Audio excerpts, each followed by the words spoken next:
Hey Raider Nation, it's Joseph for Zenny62. So I just want to give quick thoughts and opinions about the Raider cuts and moves. I know earlier this morning you had Vinny report that they cut Lynn Bowden Jr., who we drafted 80th overall in the third round. That was a surprising move for me. Um, my thought was, why invest in Lynn Bowden Jr. in the third round, 80th overall, and then decide to cut him or trade him, and then receive a fourth round draft pick and giving up a sixth round. So to me, that's a head scratcher. I don't understand that move. I know that it seems that there's a philosophical change in the Raiders in the last couple of years, because Lynn Bowden Jr. would obviously be a project and someone they would have kept at the very least on the practice squad to keep him around. But to trade him after drafting him in the third round and then getting a fourth round draft for him and then giving up a sixth round to Miami, that to me doesn't make any sense. So you also have Demarius Randall, who I thought was going to make the team, was cut. Sam Young was cut after a day before he was kind of praised by the offensive coordinator. So those are moves are, to me, that, the big one to me was a head scratcher was Lynn Bowden Jr. The other ones were a little disappointing. I really thought Demarius Randall would have been a good backup. I thought we would have kept him. But we saw earlier in the week they cut Prince Amukamara. Again, you signed him in the offseason as a veteran presence as a backup. So there's many thoughts and philosophies about that. One of them is that they're trying to move away from the stigma that John Gruden has in just collecting old players, and they're moving forward with younger players and, be honest, cheaper players, because you don't really have to pay them as much as some of the veterans that demand more money, for the exception of a few that obviously were cut or released and you're able to pick them up, at a lower cost. But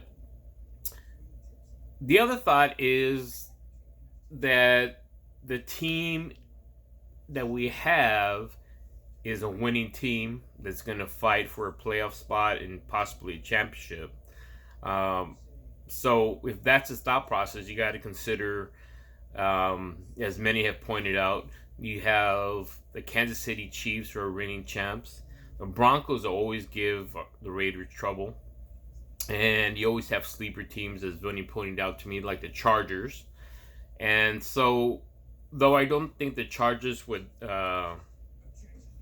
some of the injuries they've had, and they're starting a new quarterback, they might be competitive, but I don't think they would take over any position over the Raiders in terms of the playoff spots. But let's hope that the moves that they're making is a sign of better things to come for the Raiders. They were surprising moves to me.